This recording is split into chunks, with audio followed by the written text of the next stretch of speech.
This episode is brought to you by Bureau, our title sponsor. With 8 vibrant locations in Miami's best neighborhoods, Bureau is the perfect co-working place to work, network, and thrive alongside other entrepreneurs, creatives, professionals, and local businesses. Find your space at bureaumiami.com.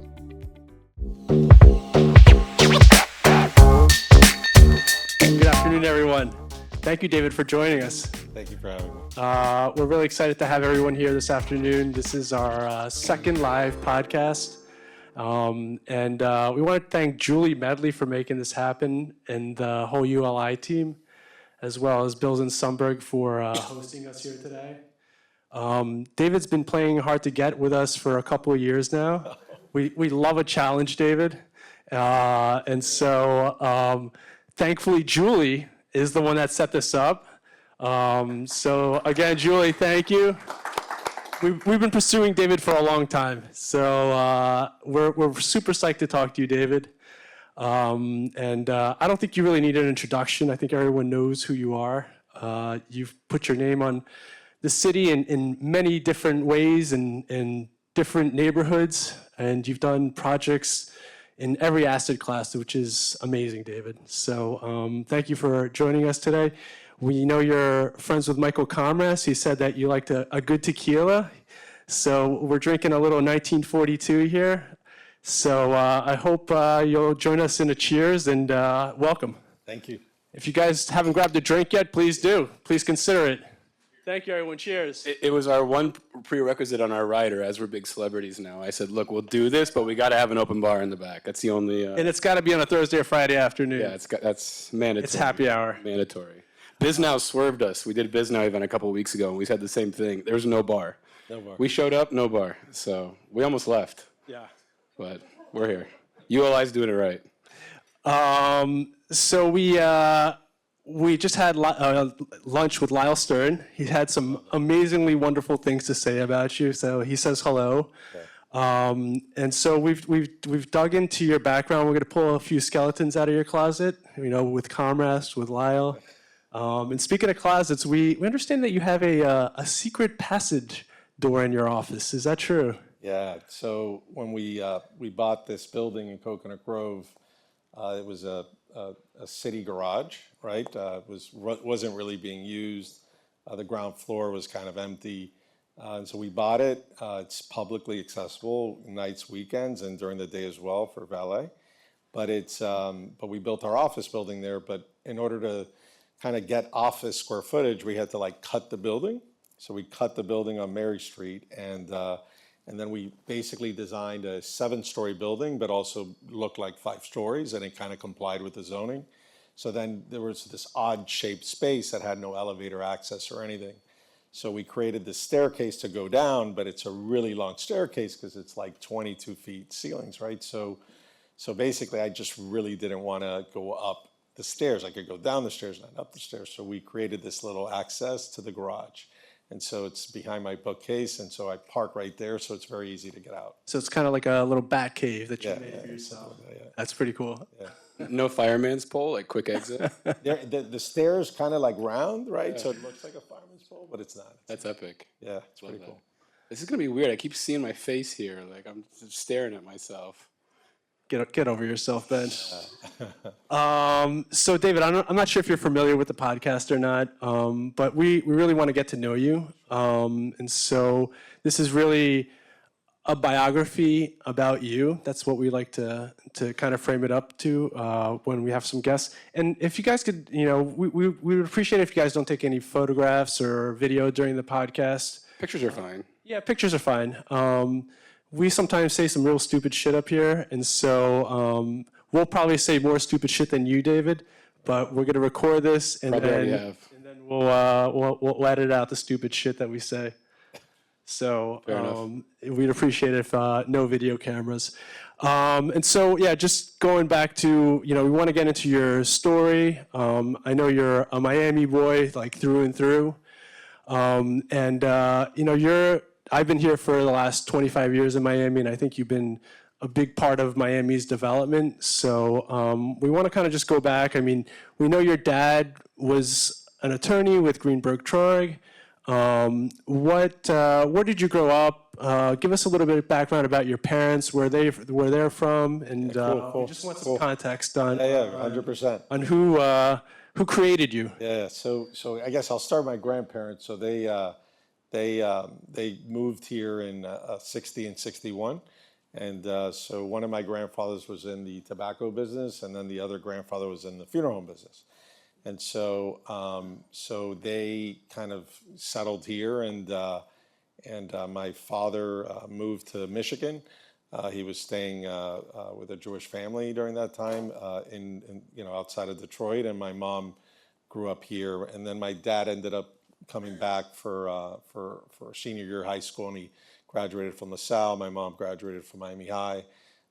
But both Cuban family, very connected. I have a brother, sister that are amazing people. Older or younger? Both older, so I'm the youngest. Okay. Yeah, yep. And so my mom is my mom and dad are amazing. They got married very young, like 19 and 18. Wow. And so my dad went to Florida, University of Florida, and with my mom had my brother and sister, and then did industrial engineering, worked for Martin Marietta. Then he went back to law school, had me, and then he was one of the first attorneys over at Greenberg in the 70s, and kind of rose up, became a senior partner there, and so I grew up here my whole life, right? So. And your dad was an attorney. What type of attorney was he? So he was in banking, real estate, and that type of stuff, and some corporate. He also founded a bank called Terra Bank with a group of friends and clients and partners. And so, he and my mom, raised me in a way that, I saw. My mom is an amazing person. She has multiple sclerosis, and so but she was like this mother that would like take me to all the football games and basketball games and baseball games, and was score keep, and like was really, powerful, and kind of just went, accomplished so much for our family.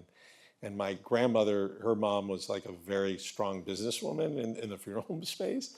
And she, really was, very, a lot of energy behind that business. And obviously, dealing with people in the worst times of their lives, and kind of growing up, and sometimes, they would just drop me off at the funeral home, and I was there, and I'm like, what am I doing?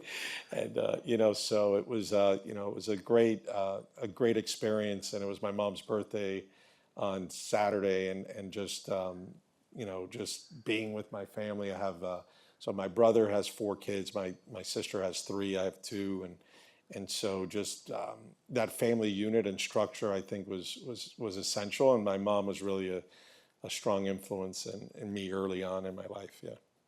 Where in Miami did you grow up? Where were you born? So we lived on, for a year. So I was born in Gainesville. My dad was in law school, but when he graduated, he got an apartment on Ponce in the Gables, and then he moved out very young. Probably when I was 2 or 3, we moved out to 134th Avenue, Southwest 25th Street, so like west of W.R. Thomas.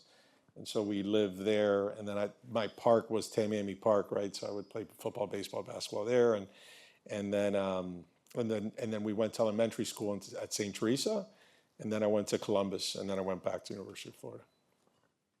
What were your sports were you into when you were younger? So it was football, baseball, all 3. Loved it, and just I was linebacker, and I was catcher, and baseball, and basketball, I was probably a 1 or 2. Yeah. Oh wow! So you're pretty athletic kid overall. I was a little then. Yeah, but not, 3 sports. After high school, it all went down. But you played in high school as well? A little bit in high school. Yeah. Okay. And what subjects were you good at in high school?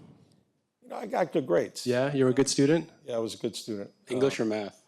Probably math. It's always math with funner. these guys. Math was funner. English was, having to read so much, but definitely it was okay on both. Yeah. And were you an entrepreneur when you were a kid? Did you have like a newspaper route, or what were you trying to make money? I mean, I didn't, I think really my bug started when I was in college, but in high school, in elementary school, I remember we would, do things that, weren't the smartest things to do, and try to sell things, And so I definitely had an entrepreneurial bug, but I really didn't understand kind of economics or the ecosystem and or anything like that until I think after high school. In college I opened up a business, which was cool. It's kind of dumb but smart. What kind of business? So no, I just opened up a coffee shop in right on University Avenue in Gainesville, and before Starbucks was there, and had a bakery and everything. And Wow. it was like an internet cafe back in the day, right? So What we're year was talking this? about like 96, something like that. Okay. And so that was So you guys leased up a space. so no, I actually started building it without a permit, got caught, Nice. and then got to meet the building department and code enforcement and all the different. That's probably the quickest way to get a meeting too, right? Yeah, that was intense. Kind of, I was really nervous, and the family that owned the building was like one of the largest landowners in Gainesville, so they're super cool. And it really that experience kind of changed my life, right? So going to school and multitasking that and running a business. I was open from 7 in the morning to 1 in the morning. What year in high school or college were you at? I was probably sophomore. Sophomore year. Sophomore year. And so you're like, I see an opportunity. I want to start a coffee shop. There was just shitty coffee in Gainesville, probably coming from Miami, right? Like, where are the good coffee shops? Yeah. So what I did was I went on AOL and I looked for a coffee consultant, and I found one that was this guy, this Ukrainian guy that lived in Oregon, and I flew him up. I flew him down. He slept over, and he kind of taught me kind of how to set it up, the menu, the this, the that, the whole thing, and the design and everything. And I learned a mistake. So I filmed that when we were about to open. I had hired all these people with all this experience in coffee beanery or Starbucks or Books A Million or whatever, right? And so we had all these different staff, and he let go of basically almost all of them on the first day. And he was like, and his story was that we want to teach people our way, right? And we don't want people coming in with bad habits, and so we want to grow people and try to, sometimes bringing people with all their experiences, they maybe act like they know more than me or anybody, like so it was kind of an interesting lesson early on in my when I opened up the coffee shop. Where'd you get the startup money for the coffee shop? So I got a line of credit from SunTrust for 50 grand, and then my grandfather let me. That's awesome. 25, yeah. This guy sounds like the soup Nazi. Just fired everybody day one. Like Fired everybody. He was like that. He was like a little bit like that. And he was, but it was a great experience, man. And those are the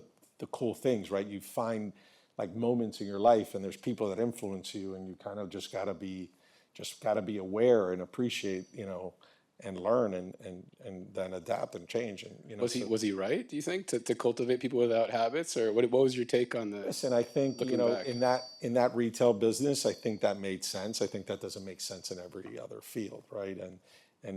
But it was just something new, right? That you always think you want to have people that are that have all this experience, and sometimes having people grow with you in your organization, there's kind of this different relationship that you have that's not as transactional because you built something together. And so I have a few people in the organization that have been with me over 20 years, and it's pretty cool. So you were studying business at UF? So I did a MBA and a JD, and so I did law school and business school. But you went to undergrad there as well. And I went to undergrad there. Yeah. So you opened the coffee shop your sophomore year. Yeah. Were you undergrad? What was your degree in?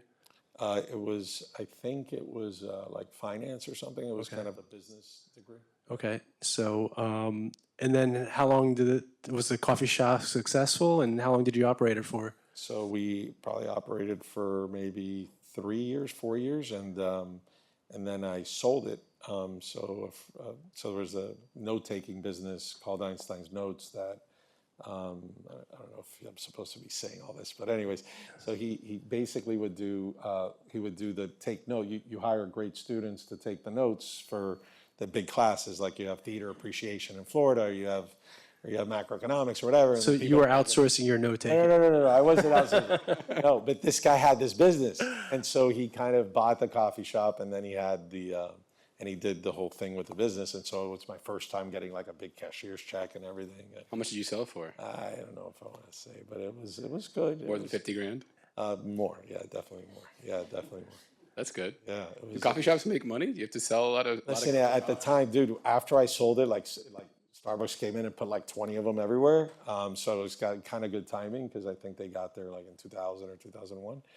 But it was the most amazing lesson to deal with retail, to deal with customers, to kind of to like just have to wake up every fucking day and go to sleep, and having that in my life was an amazing experience. And going to school at the same time, and it was a great place to meet girls too. I But bet. yeah, Is that where you picked up your frenetic pace of work? Is just I don't that know, sounds bro. chaotic. It was. It was. It was. Like Gorbachev went to speak one time in Gainesville, and all of a sudden we have lines out the door, and then we don't have. I ran out of milk. You know what I'm saying? It's like it was crazy stuff. But I learned hard. I learned the hard way, and it's kind of funny. A lot of times you could delegate, or you're gonna. But I kind of ran it. I was like the operations manager, not just like an owner. So I was kind of involved, which sometimes I'm like, why am I so involved in so many things? But it was the best experience, and I had great people working for me, and a lot of fraternity sorority people, and just it was really special. You said you have people that have been with you for a long time, and I think it's really important to hire great people and surround yourself with people that are better than you and smarter than you in certain areas. Are there certain things that you look for in terms of their character that you say, okay, this guy has got something that has the potential to really complement what I'm doing? Yeah, I think at Terra there's definitely like a certain culture, right? Like, and you kind of, and really people either fit the culture or they don't, right? I think that's kind of how it works. But I think it's definitely, competitive is important. Like really competitive, right? But also kind of in a humble way, like curious. That having that curiosity and the humility, not being this know-it-all that I'm always trying to be apolitical. I hate political, but trying to be apolitical, and I think that and being able to collaborate with a lot of teams, right? Like in our business, we outsource so much to like so many people. Like we have thousands of people we're interfacing with on a constant basis. So you have to be likable. You have to you have to have people that I want people that work with Terra to want to work with Terra, right? Not to like, oh my God, I got to get on the phone with somebody from Terra. I want people to say, fuck yeah, great. And then you do more, people want to do more things with you because you're positive energy, but I can't do that. I need all my people to feel that way. So I definitely think positive energy, and just open to and wanting to like do better and create better and like innovate and like ideate and workshop and charrette and think and just and constantly question and be introspective and not and question yourself, and question each other, and being open and comfortable with being questioned, right? Rather than being, so it's there's a certain culture in the organization. Obviously, great character and integrity and honesty and all those things are important. But there's some just other things that just make it work that I think, and hard work, right? I mean, our people, are there at 6:30 in the morning, and What time do you get to work? I get to 7:30. Okay. Yeah, 7:30. But going back to the coffee shop, so it seems like you get thrown into the fire there. You're working your ass off. You're making some money. You're getting laid because you have a coffee shop too. So things are going great. And then you go to law school and an MBA. You sell the business after a few years. Yeah. Yeah. And then what happens after law school? Well, wait. Did you know what you wanted to be? Like what you wanted to do while you were running this coffee shop? You're getting your MBA. Then you're like, was law school to follow in Dad's footsteps, or did you kind of have a path in mind? Kind of. I was always, since I was young, I always wanted to be an attorney. I thought my dad, I don't know, he would always proofread stuff. I've always seen him with documents, proofreading. I think law school builds a discipline to read. You know what I'm saying? Because a lot of, we got to read. But I think that I think the pivot was the closing of the coffee shop. Definitely where I kind of said, wait a second, I could try to be creative, try to learn, and create something, kind of drive by it and see people enjoy it and kind of like, wow, that's pretty cool, you know? And so that's a little bit of a rush. So that kind of allowed, I think that was the moment that I said, I wanted to start doing deals. Yeah. Real estate deals. Yeah, yeah, yeah. So at that time you had the idea, I'm just going to go start doing other real estate deals. Did you have any idea what that meant? Like, So, a lot of my, at the time, there was, there was a lot of people that influenced me and kind of, a lot of it, my father introduced me to a lot of people that I just interviewed one by one, and kind of would talk to me about, how it's horrible to be a developer and everybody wants to screw the developer. And this is after you're done with law school? Yeah, this was probably maybe my last year, right? So my undergrad was 3 years and my law school, my JD MBA was around 3.5 because I kind of grabbed summer because I had the business, And so, so I was able to kind of go through it fast and I had some AP courses. So, my last year, just wanted to start doing deals. So, I started in Miami Beach, kind of, buying stuff and learning about stuff. What were you buying? So, there were two pieces that I did one was the Dade Boulevard. So this was 2001. Right before September 11th, I tied up two pieces, which was the Dade Boulevard Meridian site that Siskovich designed, and then another one we did that Kobe did on 59th and Indian Creek Drive, and I had I remember Stacy Robbins, Craig's sister, was kind of helping me and kind of doing that type of, just looking for pieces. Ben, you know what they say in real estate, if people don't know you, they're not doing business with you. Exactly. That's why the Built World podcast works with top of mind public relations, because being a best kept secret sure doesn't pay the bills. Paula Uspa Abbott, the brains behind Top of Mind PR, is a former real estate journalist, so she knows exactly what makes the media pay attention. And let's be real, getting in the press isn't just about bragging rights. It's about building credibility, landing deals, and making sure the right people know your name. Whether it's top-tier media coverage, killer storytelling, or just making sure you're the one people think of first, Top of Mind PR has you covered. Want to stand out? Hit up topofmind-pr.com or email info@topofmind-pr.com. Because in real estate, if you're not visible, you're invisible. Ben, you and I are all about PropTech, and if there's one tool we absolutely cannot live without for a commercial real estate brokerage business, it's Vizda. Absolutely. Vizda is incredible. We use it every single day, and we're always wondering, how do they do this?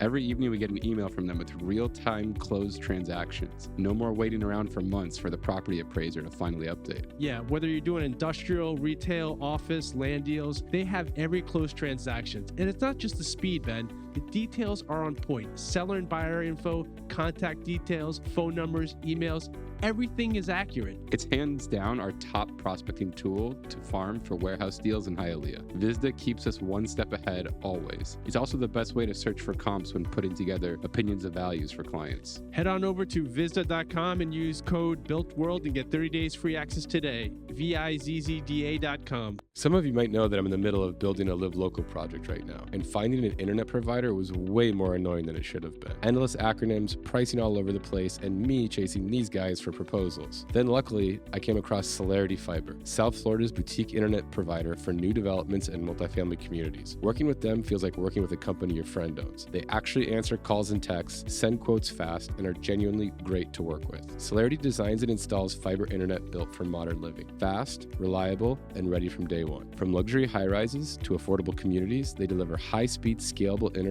with white glove service and local support. The kind big internet service providers just can't match. So if you want to future-proof your property and keep your residents happy, check out celerityfiber.com. That's spelled CELERITY, fiber.com, and let them know the Built World sent you. Celerity Fiber, powering connections, elevating experiences. Yeah. But how did you even know where to start? Like, it doesn't sound like you didn't come from a real estate family, really. Well, my dad was an attorney in real estate, right? So he would invest with a lot of his clients, and I don't know. I think that experience I got, with the coffee shop is really kind of where I started figuring stuff out, right? It's kind of like, I got this.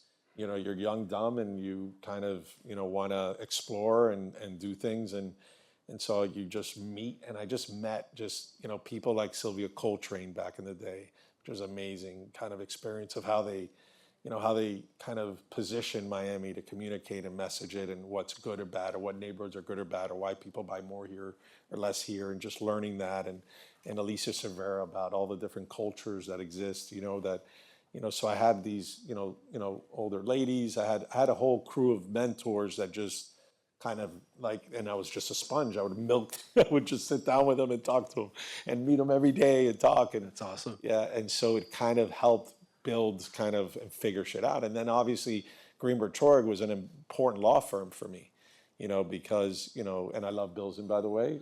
Shout out to Bilzin. I use Bilzin a lot right now. But, at that time, Greenberg was very important. Not only did my dad start there, but, there were so many friends there that just, at the end of the day, our business is so legal intensive, right? So, whether you had Greg Marks in corporate, or you had Ricky Frog on the real estate side, or you had Lucia Doherty on the zoning side, or you had Cliff Schulman or Kerry Barsh on the environmental side, or, you had so many different, you have Juan Lumiere on the real estate side, right? Like you had so many amazing people that also mentored me and kind of taught me stuff too, and kind of spent time with me. And I think that also helped as well. I think during those days, it was fast paced, but it wasn't as fast paced as it is now. So I felt that, that elder kind of crew kind of really helped kind of guide me and take me where I am. And this is early 2000s. This is 2001, 2002, 2003, Yeah. 2004. And what was that first deal on Dade Meridian you mentioned? So that was it when you bought today. It's the Meridian. So it was we actually after September 11th, I lost my capital for that deal, and I organized my capital for the deal I had on Indian Creek, and I sold that to. So basically, I had a contract, and I sold the contract to a group that paid more. But I got the DRB, I got the design review board at the city of Miami Beach, which was also an amazing experience, right? Just working with Miami Beach and the design review and kind of how specific they are, and so. And what were you trying to get approved there? So there, it was just like a couple hundred residential units.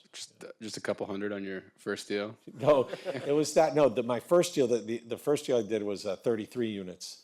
And then this one was 200, yeah. But the first one you said you lost the capital for?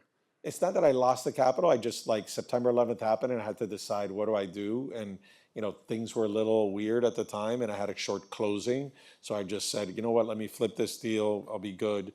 And then let me just close this deal and develop it. So you didn't lose any money on the first one? No lose. And then the couple hundred one, you developed that one, or you said you flipped that one too? No, I flipped the 200 and I built the 33 nice. unit. Yeah. Nice. That's not a bad way to start. No, it wasn't. Especially after all that chaos. Yeah. And at The September 11th was really like a good kind of learning lesson for me to whoa, you can do everything right and the whole thing just falls apart. These black swans come out. Yeah. And so that's kind of, what keeps you up at night, And at that point do you have a name on the company? Is it Terra? It was Terra. It's yeah. Terra. Yeah. And where did that name come from? Because you said your dad also had. My dad founded a bank called Terra Bank with a group of partners and friends. Yeah. Okay. Yeah. And then So I just grabbed Terra. Gotcha. All right. Is that like from Terra Firma? It's just land, right? Yeah. So we're doing real estate land, so it was kind Yeah. of like that, and so I liked it. And the 33 units that you built, were those condo or what were they? They were condo. Okay, so pre-sold? Yeah, pre-sold. Eduardo Corfresi was the sales director, who's doing a bunch of projects now, and Sylvia was the broker. Milton was the general contractor. Kobe was the architect. Ronaldo Borges did the design, and Commerce Bank was the lender. It was cool. It was really cool kind of project. I had Len Dugal doing the marketing. I don't know if you guys ever remember him. He had these fashion shoots. He would do all these different for all these ads. It was kind of really cheeseball early on. It was not, but it was. But he wasn't he's cheeseball amazing back then? Just the whole lifestyle photography kind of incorporation into projects. It was kind of not as it was not as maybe thoughtful as back in the day than it is now. And when you sell that project out, was that kind of it? You're like, yeah, this is what I want to do. No, I kept rolling into deals, so I just didn't stop. So I bought I bought a deal in Dadeland, which was called the Metropolis at Dadeland. So that was 400 units, form-based code. Dover Call had done this urban master plan to kind of like to bring downtown to Kendall's, kind of bringing urban nodes to the suburbs. And obviously everybody knew Dadeland Mall. So, I got this piece I bought it from Ricardo Glass and Luis Valenta. It was for $8. And we built 400 units. And it was, and so that was, Turner was a contractor, Fremont was the lender. And that went well. Also condo? Yeah, also condo. Alicia Cervera did the sales. It was kind of a weird thing, like, the whole world of condos is always ocean or whatever. And at that time, it wasn't like it is now, right? Like back in the day, everybody that, made it in life, you bought this big house with a big lot or whatever. There wasn't this whole connection to wanting walkability and urbanism. It was not something that at that time I think was big in Miami. But I do think that it was pretty cool. But we built it for nothing, man. The construction costs were like, I built that for probably $80 a foot or something. Wow. Then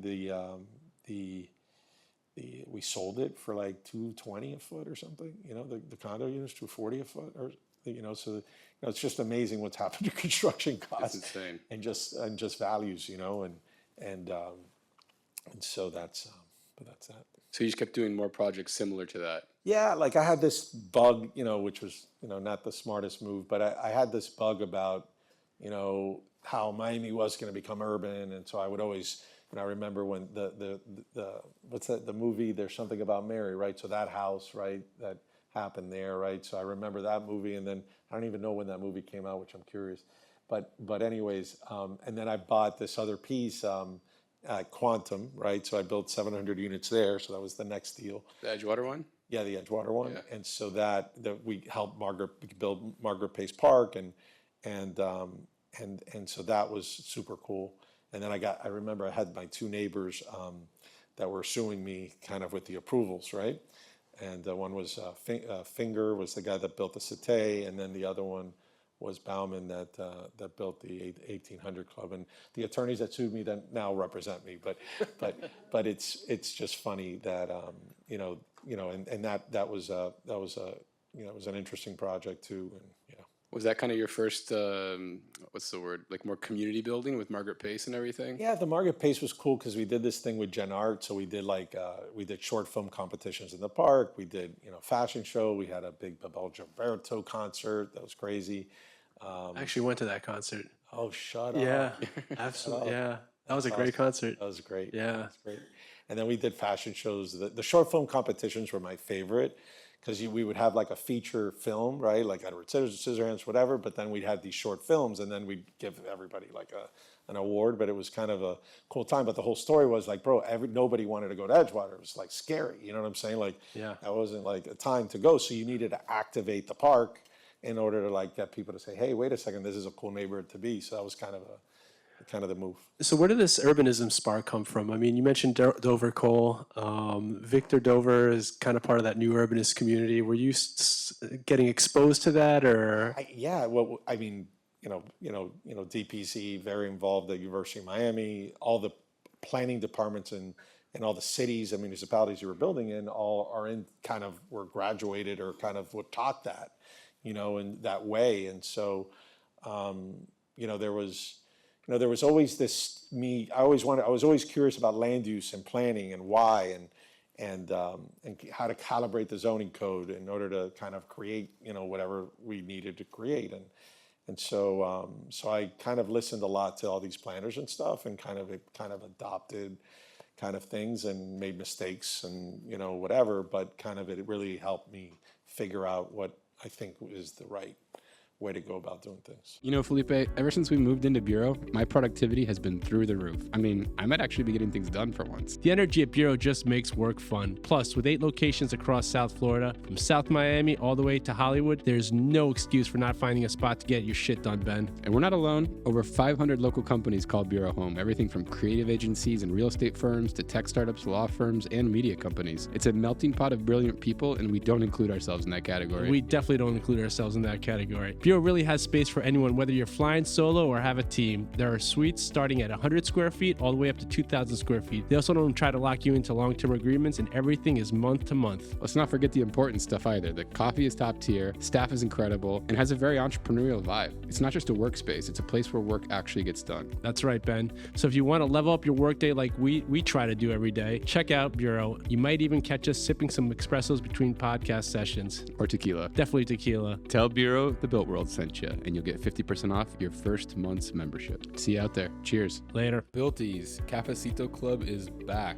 November 14th at Miami Central. We're grabbing coffee at Rosetta Bakery on the second level. Come out and pound some coffee with us. We're going to be at the Brightline Station, otherwise known as Miami Central, 9 a.m.-ish. This is probably our 5th or 6th Cafecito Club. Come out. We're just going to grab coffee and chat about real estate with the Builty community. So again, it's November 14th, 9 a.m. at Miami Central. Friday, November 14th. See you guys there. This episode is brought to you by Built World Advisors. Yeah, that's us. We're not your typical commercial brokerage. We combine deep market knowledge with a media platform that actually connects to people doing deals, the developers, brokers, architects, and attorneys. Let's not forget the investors, Ben. From warehouses in East Hialeah to off-market gems in Allapattah, we help you find value where others aren't looking. If you're tired of waiting for opportunities to land in your inbox, let's talk. Built World Advisors, real estate for the people who get shit done. You can check us out at builtworldadvisors.com. I think I remember seeing an interview you did that it was kind of a pre-08 versus a post-08 thought process. Like pre-08, you were just maxing out density, build as big and as fast as possible. And after, it was much more thought process. Did 08 slap you, or how did you find 08? Bro, the GFC was nuts. I mean, man, I would go good home. Nuts or bad nuts? It was both. bad nuts. It was both. But I would go home and I would sit in a chair and just stare at, outside my house, like in darkness, and go, what the fuck am I going to do? I mean, so we had like $1 billion in debt, right? We had, several projects and some of them we had for sale homes in Doral to high rise stuff, right? And so, but it was an amazing experience, man, because it kind of that competitiveness or that urge to like fight through things, was important, and also the character and relationship that I built with my lenders and my partners to protect both of them rather than to like, pick a side, that sometimes, you should never do, right? You should like protect both, right? I remember we would have these, like we had like a call center operation because we had like, over 1,000 units to close in the middle of the crisis, right? And so we would have these weekly meetings, and I would invite the lender and my partners to go to the meeting and sit down and just listen.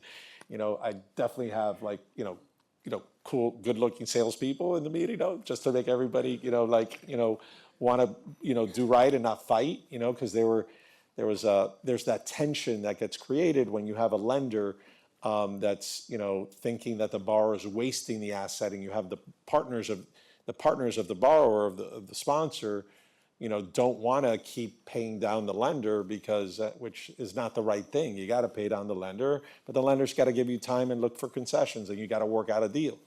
And so we were able to work out of all our deals pretty fast, and it was really lucky, and it was like amazing people, that I dealt with, from chief credit officers to, partners of ours, and kind of then you see the true character of people in those times, and who's there stepping up and sitting in the meeting and go, all right, let's roll up our sleeves and figure it out.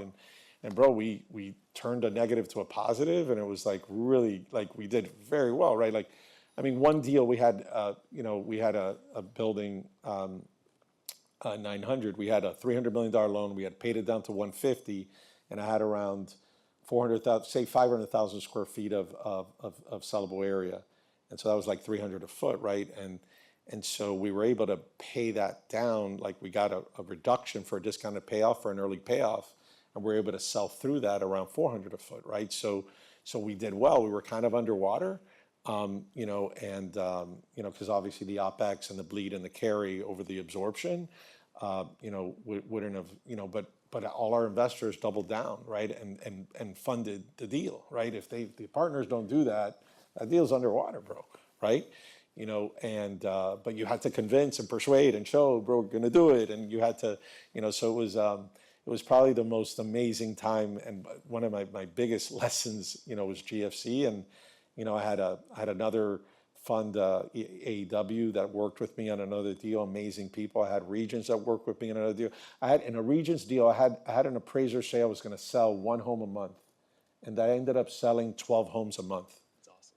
Like closings, and so it was we were lucky, right? At the end, it's all luck, right? Like, you just got to be aware. But at that time, I think or Chavez or Maduro was kind of coming in, right? 2007, 8, 9, and there was a big Venezuelan wave in Doral, and so that helped, at that time, and so it's I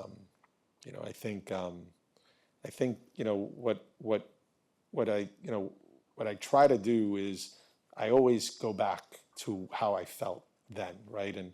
And when you're thinking of a deal or structuring a deal, whatever, you gotta think the worst case as well as the optimistic case, right? And so I think that helps build discipline, right? The dilemma we have is that sometimes we figure things out and we want to do, and there's, I can see the other lesson I had was scarcity, right?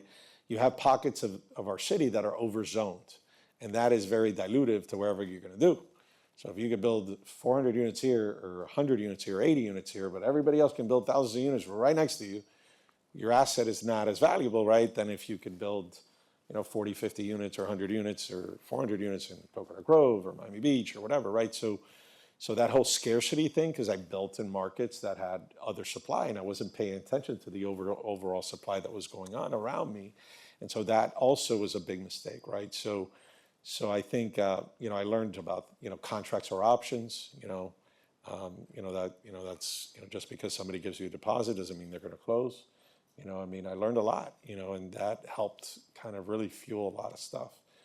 I can imagine it's like a galvanizing point, especially for all the partners, the lenders, the LPs that you had. There's a lot of islands right there. You could have bailed pretty quick. Yep. And to stick through and work through it, I think that's like a real springboard to, oh, this guy's legit. He's not going to dip out on us. Yeah, he's not going to work through the lenders, I treat lenders like partners, and I treat partners like family.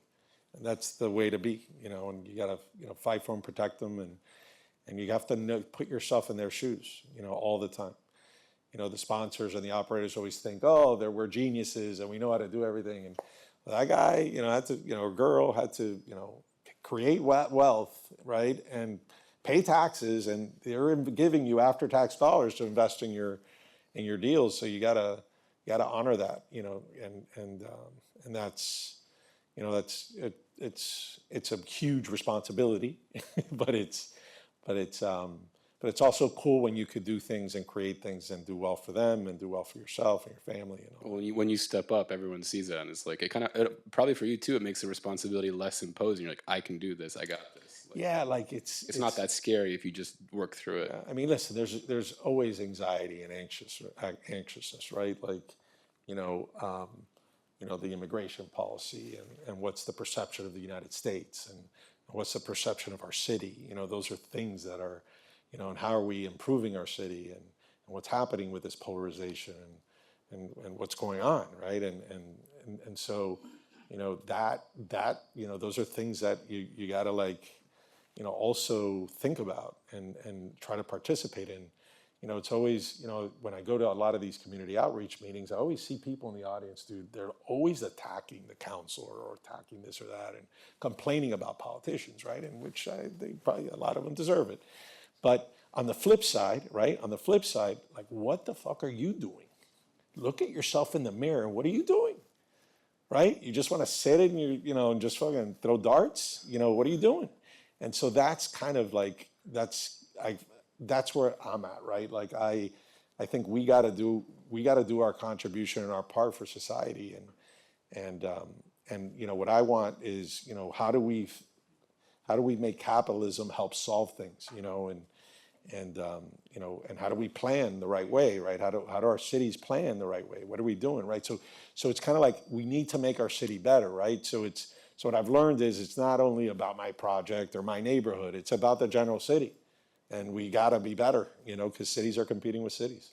So you come out of '08, work through all the craziness. What was kind of the first, maybe not the first project, but what do you feel like was your first, you know, So deal there, coming out of that? so there was a Swiss family that was amazing, and I could talk to them about them now. They passed away, and they were amazing people. They've known me since I was 10 years old, and they put like $1 billion behind me and doing tons of stuff.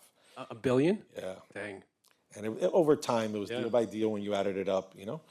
But what happened is we bought the note on the Found Blue Golf Course, right? So that was a 250-acre deal. We bought 100 acres in Doral, another 100 acres from Flagler that needed to sell it. We bought the piece in the beach next to Prime 112. We bought the Grand Bay Hotel. So we just started taking things down in 2011, 10, 11, 12, 13. So we bought a lot of stuff then. That's when all the good deals dried up. Yes, sir. Yes, sir. And what was great is with them, I was able to go hard and close in like 30 days, right? You have to, yeah. Yeah. If there wasn't like you couldn't if you didn't do that, Especially it wasn't. buying notes. Yeah. Notes or even short sales or whatever. I mean, this family from Switzerland, they obviously believed in you, but they also believed in the city as well, Miami, right? Like, Oh, what they love what the do they city. love about the They city? love the city. What do they like about So it? I really never talked about them before, right? But they're just lovely, and one of the wife passed away a few months ago, and they started the first wetland mitigation bank in Florida. They were selling wetland mitigation credits to Disney. They at one point owned the largest assemblage they were the largest private landowners in the state, but they owned a huge parcel in Palm Beach Park, Commerce Park in Palm Beach. It was a huge industrial park. They sold the first industrial in 2007. They owned all the Baptist urgent care stuff on Galloway back in the day before they sold it. They owned a lot of different things, but smart things. They did a lot of industrial with Jose Valle and with Carlos Lopez Cantera. Really, really just cool. But it was like that partner knit capital family. Travel together, do things together. And my dad represented him, and so I met him early on, and this guy would wake up at like 4:30 in the morning, dude, and just be working, and it would not stop. I mean, that's the other thing that I've had people around me that I just see just hustle, and I think that also kind of inspires you to fucking like step up. Where does all these disparate deals come from? Because you're in everything, every asset class across the board. Like what gets you into this stuff? But I'm only in Dade, Broward, and Palm Beach, right? And I'm not. I've done several deals in Broward, and I'm doing more in Palm Beach, but mainly Dade, right? So in a way, I'm not in Atlanta. I'm not in St. Pete. I'm not in Orlando. I'm not in Dallas, right? So I'm regionally here, and I can understand it and feel it and understand what can or can't be done, and understand where rents really are, and can really underwrite outside of CoStar. So it's kind of like there's a better nexus and connection, and it kind of helps because if you do like in the Grove, we did one deal, then we did another and another, and it just helps kind of create GDP for the neighborhood, and that allows for other things to occur and for the neighborhood to get better. And if you do public improvements, those public improvements not only work for the first deal you did, but the second and third. And so you could think more neighborhood, right? Rather than thinking just about, all right, I have this block and this is all I'm thinking about and this is all I'm looking at, right? Because at the end of the day, people move or stores move or office tenants go to the neighborhoods that are the coolest and best, right? They're walkable, they're green, they're this, they're that, right? So how do you make every neighborhood the best neighborhood, right? So if you could do that, then you could, and you feel like you have the community somewhat aligned, then you could kind of, start, making investments, so that you have some reliable, game plan, right? So I think the neighborhood thinking has really been the funnest. If there's flooding over here, if that school's in bad shape, or if that, if there's no art in public places, or if there's a fucking traffic problem, or you can't cross the street on US 1 because There's not enough time that it's giving you to cross US 1. Like, what are you doing? Like, you got to fix these things. And so you want to be a stakeholder. And then when you fix them, then the community's like, hey, they're fixing stuff that was messed up. So we like to go to neighbors, all right, audit, what's wrong? What are the issues? What are people complaining about? A lot of times we go to the neighbors, you got to talk to the people that live there to really figure out what's wrong. And sometimes there's always this perception of traffic, and you have to get around that. But it's a lot of fun. Coconut Grove is the neighborhood you've probably done the most amount of projects in. Yeah, I think Grove, I think Doral I did, not anymore because ran out of land. But I think Grove and Beach probably. Yeah, the Grove and the Beach. Yep. And what was kind of like the first, other than Margaret Pace Park, the first real neighborhood like project you did that integrated that community building you're talking about? I guess the first time, like when I did this referendum for the convention center in Miami Beach, I really realized what community outreach was. Like, dude, we went to like the senior centers and really got to meet the people, and you meet the teachers in the schools, and you meet all these different, like the community, right? Like we're in our bubbles. We like know our friends and the people we work with, but like we're in a bubble, right? Like, and so when you do a referendum and you got to knock on doors and you got to go out there, that's really like you get to see people, bro. And that was really cool, man. That was really cool. I mean, we all sometimes think the society is just the loudest voices, and it's completely not, I mean, society is society, and it's got all different kinds of people with all different traits and all different, everything, and so being able to feel that and just see that, I think is you appreciate, kind of, so that when you do something cool for the neighborhood and you're doing it's good for these people, it's like great, it's like good energy, I feel like you've been on this legendary run the last 15 years. I mean, maybe even before then, but it seems like the last 15 years have just been more and more and more and more and more. I mean, what's that been like, and how have you been able to take on so much? Like, Yeah, I mean, you have like 30 projects right now going on, I think. How do you keep track of all of this? Listen, when you get to a certain point, it becomes a portfolio rather than a number of projects, right? And so what you have is we divide up the portfolios, and what happens is every job's at a different stage. You have jobs that are at acquisition. You have jobs that are going to take 2-3 years to get approvals. You have jobs that are going to take 6 months, right? But you have jobs in acquisition, jobs in entitlements, jobs in design and engineering, jobs that are in permitting, which could take a year, 2 years, 2.5 years in some cases. And then you have jobs that, are, under construction. Then you have jobs that are completed, and then you're transitioning to asset management. And then you have jobs that are just cash flowing, right? So you just have deals in different life cycle of the project, but every project has a life cycle. You know what I'm saying? And so it's funny whenever everybody talks to me about the supply in the market and the number of projects and this and whatever, and I'm like, all right. But when you really think about what everything's getting delivered and the number of units that are actually getting delivered on a given year, it's not that much. And so that's, I think, for me also, it's kind of like people are like, oh, how do you do all this stuff? Every job has, and I have an amazing team, right? So I have a team of like, 8 executives, and then I have like little business units for each deal, little squads for each deal. And so that, and I just have really good people, good structure. We have, great reporting, we have monthly books that I get, and I can read through what's going on in every deal. The good thing for me is that I'm able to like be on the ground, and then I'm able to like be at the top, right? So I kind of feel things like we have every sales project for sale, we have weekly sales meetings, we have weekly leasing meetings.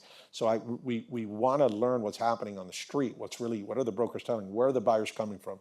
Sometimes it's like, you think it's New York and it's really not, like, and it's so diverse, and you kind of learn that Miami has so many different demand drivers that are coming from all over the world, right? And so it's a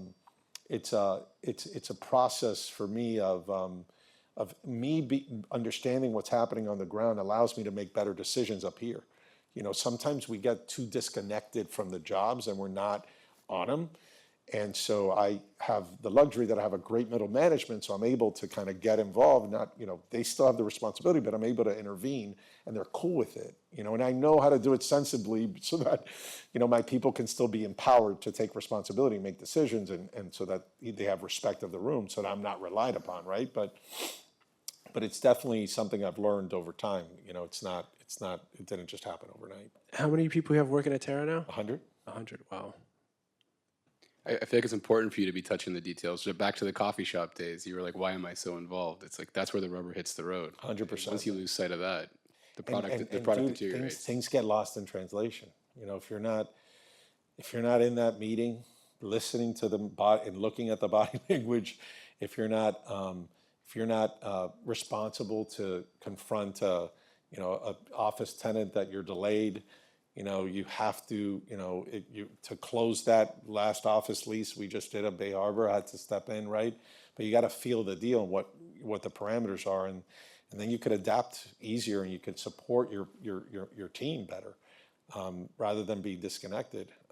I think it's kind of, I started the firm in a little executive suite, right? Like I was in 1221 Brickell, and so I was by myself, right? So I had like a checkbook like this, and it was kind of so. I mean, I don't think I have the best kind of organizational behavioral structure, but because of my insecurity that I didn't come from a corporate environment, I'm always trying to drive that org behavior kind of strategy within the company, so that I mean, to your point of not having prior experience, that probably helps because you're thinking from first principles. It's not like these habits that you learned somewhere else that you're trying to implement here.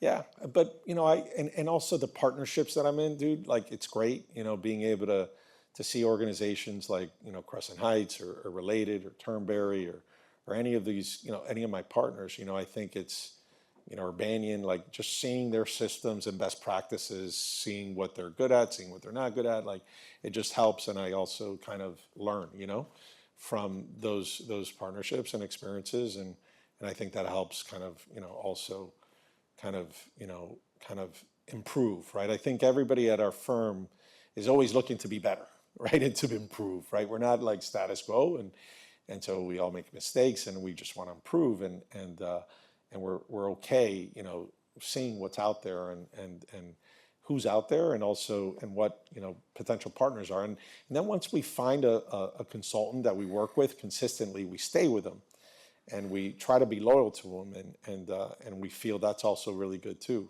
So sometimes having more volume is good because then you kind of have a deeper relationship with all the consultants you need to execute at every different stage that you're in, whether it's legal, whether it's with banks, whether, so you're going to be able to feed them business.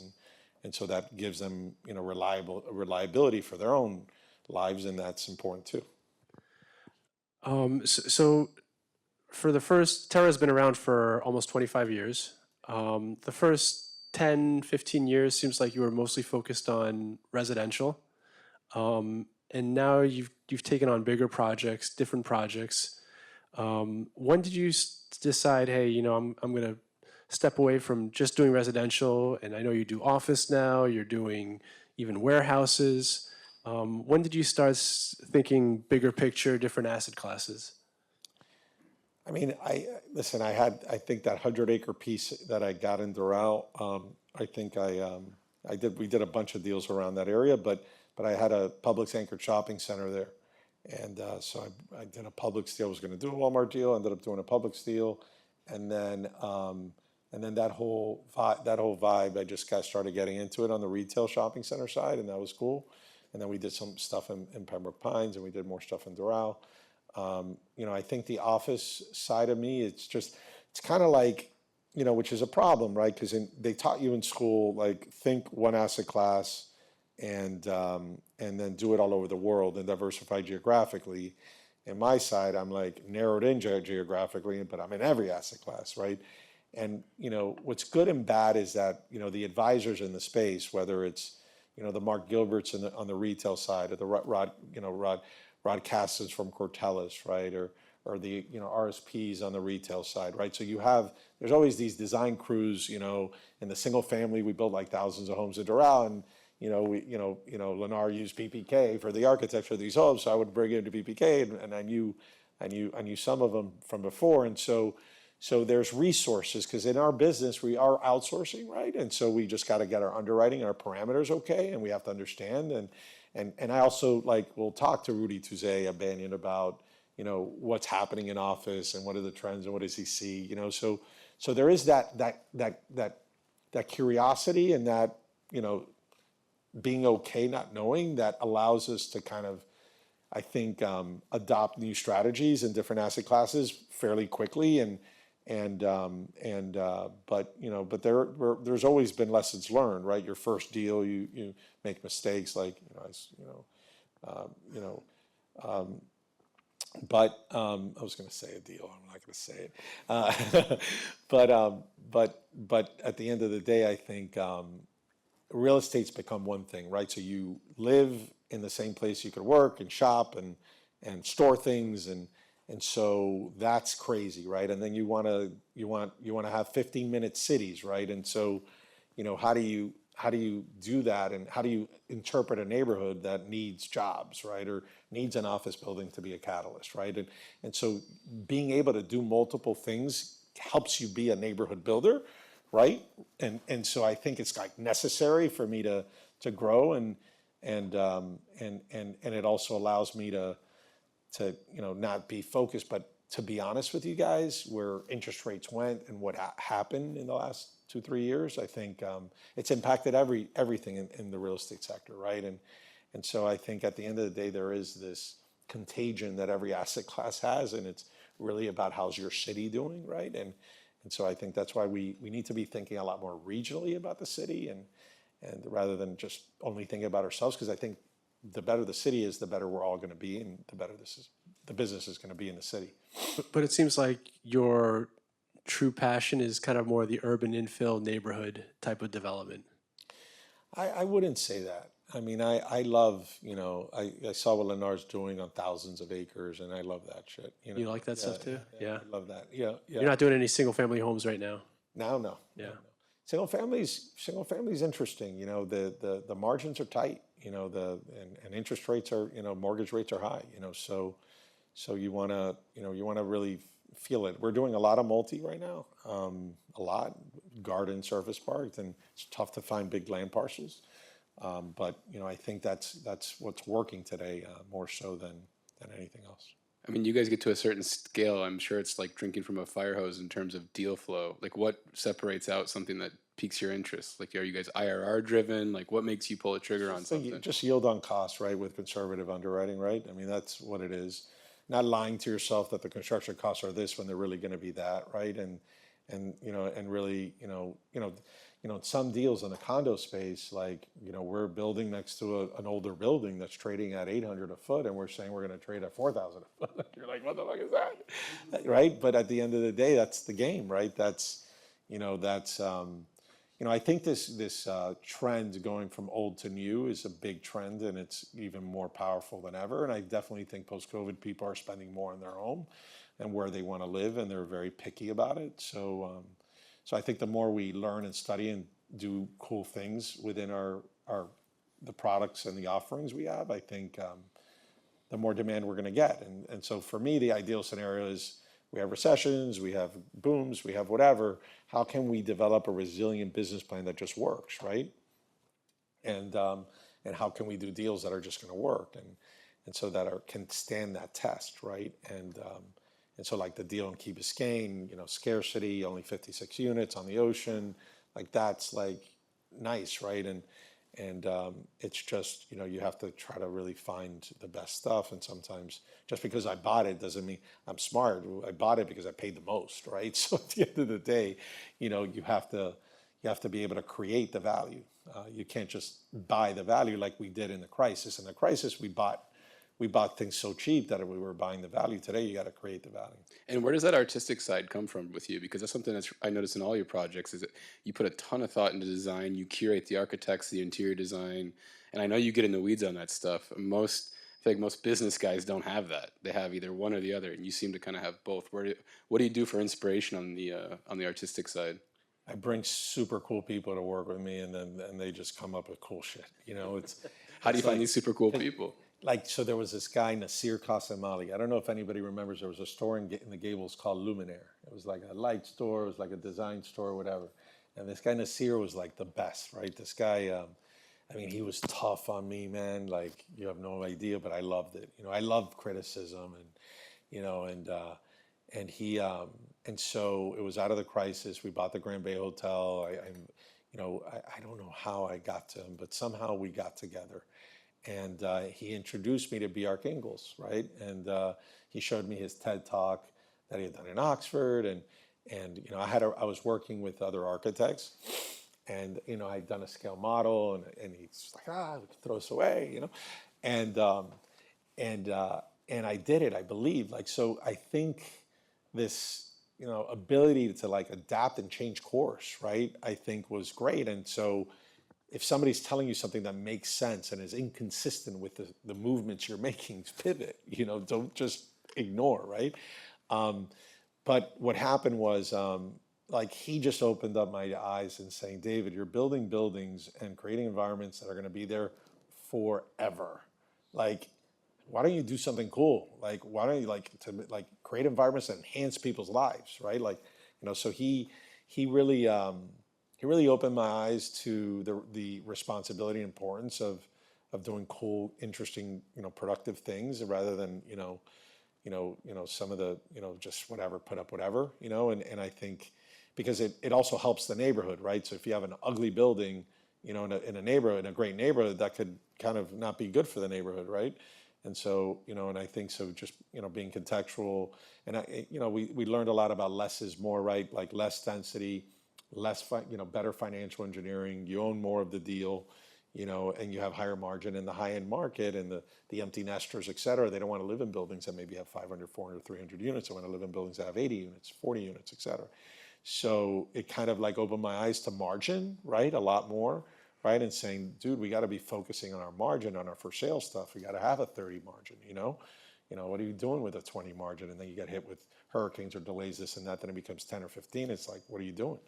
So, I think design. I saw the business side of design, and I just jumped into it. And then I started meeting the coolest people ever, and learning from them, and just sitting down and just listening to them talk about stuff and their process. And every architect has different processes, so I definitely think Nasir was a great influence in my life. So Nasir introduced you to Ingels. Yeah. And I kind of want to get into it because, that building in Coconut Grove is incredible. And I think that kind of, in a lot of ways, people started associating you with great design because of that project. How was that introduction?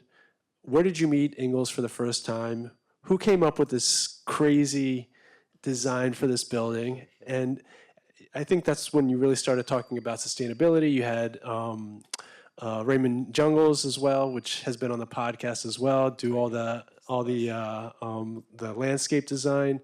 How did that all kind of come together? Because that's a really interesting project. It's very iconic, Coconut Grove. So did you guys grab a drink? Did you grab dinner? Who came up with that idea? So, Bjarke, if anybody's met him, he's like a magnet, right? So he flew in, it was I don't know, it was cloudy. I remember, and we had this little 2-story office that we had bought as a distressed deal from U.S. Century back in the day. And that was next to the Grand Bay Hotel, and we bought it, and we had our office, and he came into the conference room, and I meet this young guy. It's my age, younger than me, and I'm like, what the fuck? But I was so impressed by him, man, and he had so much energy and passion, and he was just a positive guy, and he was just fun, and he slept over at my house, and I took him to Soho House for when it first opened, et cetera, and and all the girls were all gravitating to him. Everybody just Google him. He's an amazing guy. And so he kind of, he was also influential in kind of with me and kind of every deal I do now, I always check in on him to see if maybe he'll work on it. And then I also check in on who he likes, who are the new guys and girls and what, and kind of the new processes. And now he's a huge organization, but I caught him before I'd built anything in the U.S.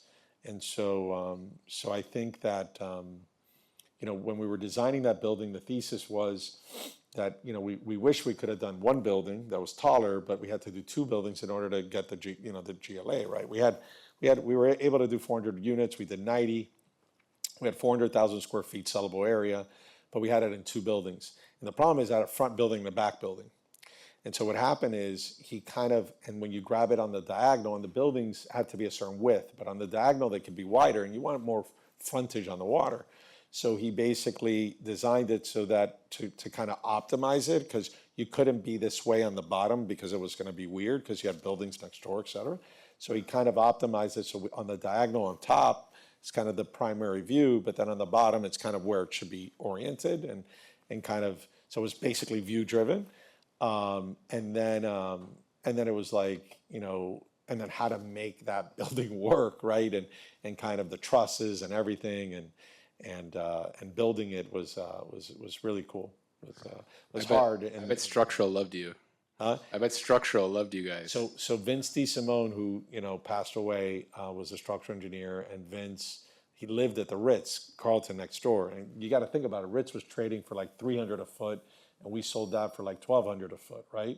And so you're like, how do you that was the other thing. Like, how do you understand that? Does that make any sense? What's it selling for today? I think around the South building, I would say anywhere between 2,800, 3,400, and I think the North building probably anywhere 1,800 to 2,400. Yeah, yeah. Was that pretty gnarly to build structural wise? Like, it was crazy. It looks insane. It has these steel. The core has these steel plates that went up the building, and dude, it was a struggle because we thought, and we had the subcontractor that had proposed they were going to go up, and then we were going to go up with the floors. What ended up happening was they had to go up a floor, then we had to bring the formwork in, then demob, go up a floor. So that was like a 6-month delay on that job.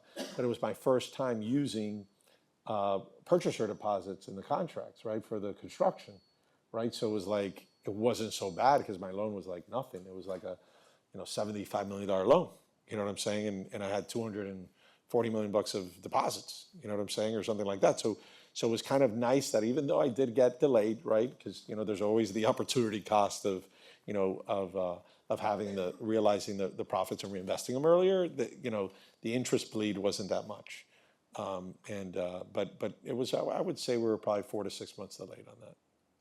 Are there any architects or architectural elements in the building that you've wanted to do and haven't been able to do, or any projects? Like, you have any ideas that are on the shelf you're trying to bring to life? It's funny, right? It's kind of like, how do we design a high rise that can feel like a home, right? And like, how do you make it not a fishbowl? How do you make it not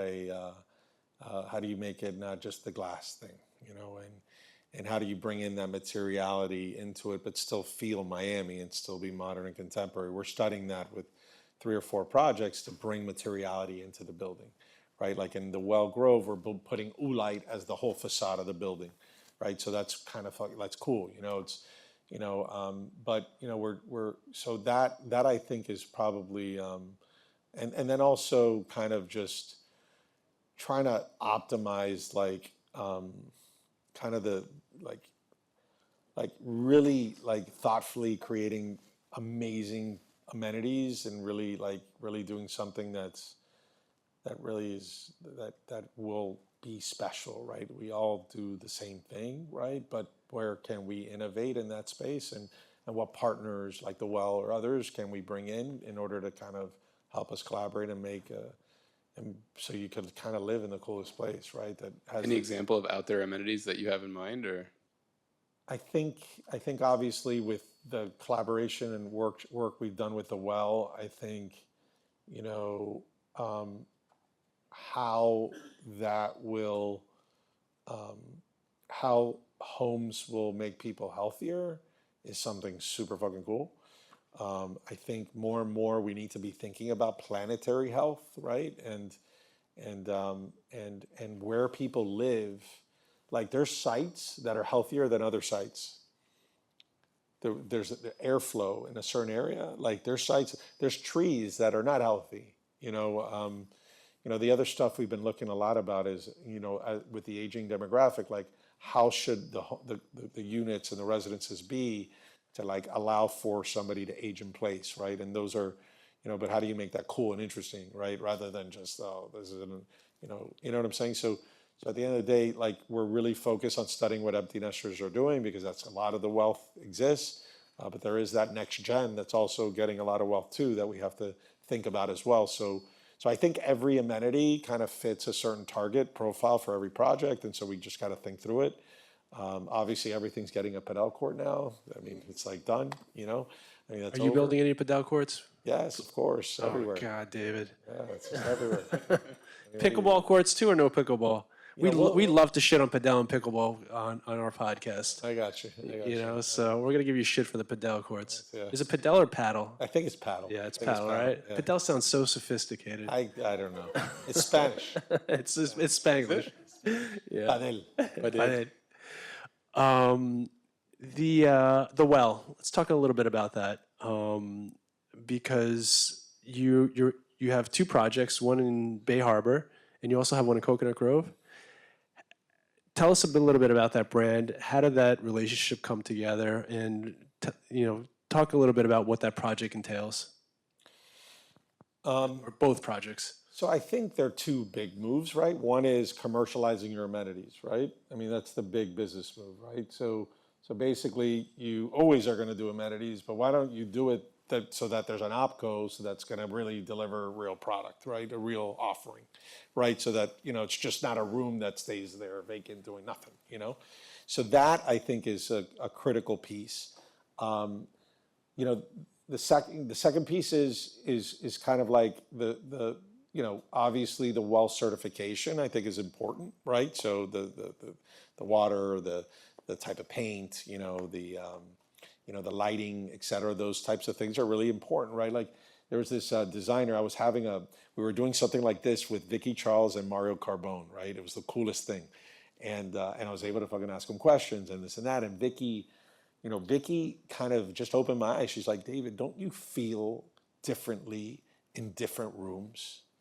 Right? You do, right? There's rooms that you like love to be in, and there's rooms you want to stay away from, and so, lighting is about that, it's really important, right? And so anyway, so doing that, and then, and having obviously sun and whatnot, and then it's kind of the service offering that the club's going to give, right? So being able to have every family to be able to have a doctor to be able to talk to about their lives, and also normal doctor, and also kind of functional medicine as well. So they have a chief medical officer, and they have two.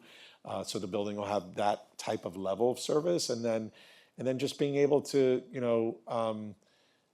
have a place to kind of think about new ideas, right? Like wellness is like every 6 months or every 3 months, there's a new product, there's a new way, there's a better way, there's so much innovation happening. So the well is also feeding into that innovation, and is always kind of researching and doing R&D in order to help people. I went through my first kind of experience, and I would answer all these questions, and they would ask me, and I've never gone to a doctor that they've asked me these questions, but they're really good questions, and then they tailor-made a certain diet for me. They tailor-made, there's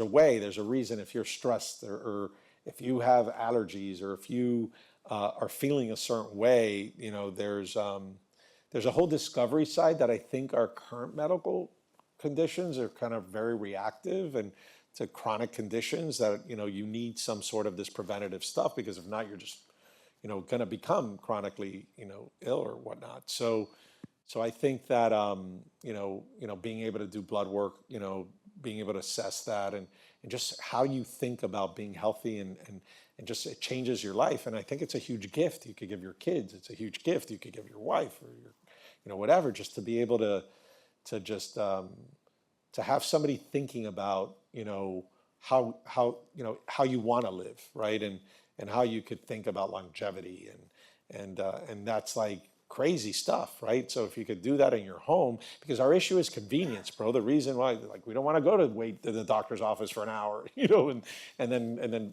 miss work and all that stuff. We just, our lives are so nuts right now that you need that convenience of having it integrated into your home, and so I think that in that personalization, and Sarah and Kane and Rebecca they're just amazing, smart people, and they, they're the three founders.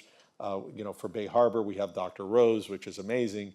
And she's kind of running the facility, and she's going to do an excellent job. And we just have great, it's kind of like, it's also them three, like, curate the right team, right? So it's always about the people.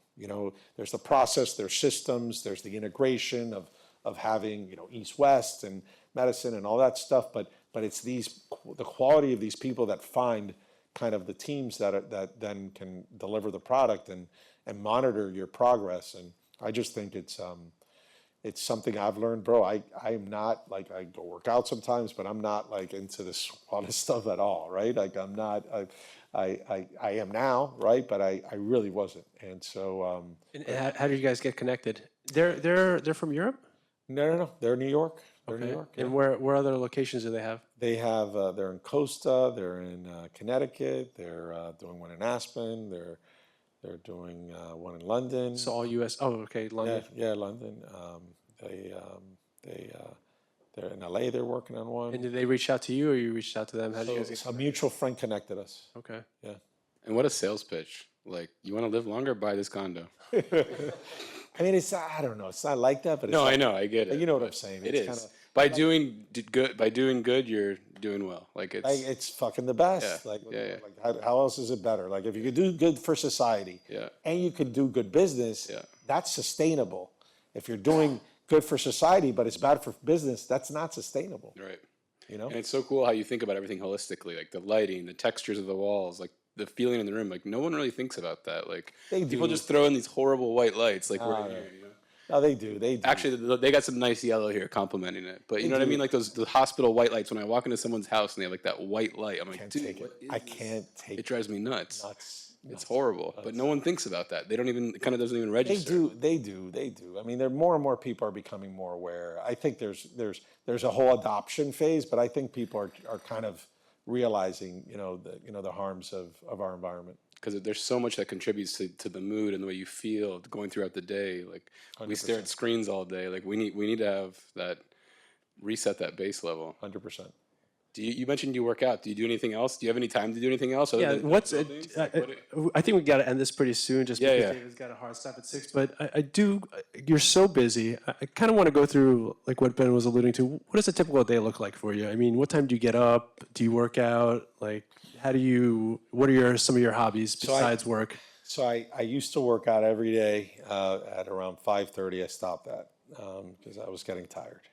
It was really bad. But I'll get to the office. I'll either drop off my son or daughter at school, either one, and then I'll get to the office by 7:30, and I'll leave by 7:30. We have dinner as a family at around 7:45 every night.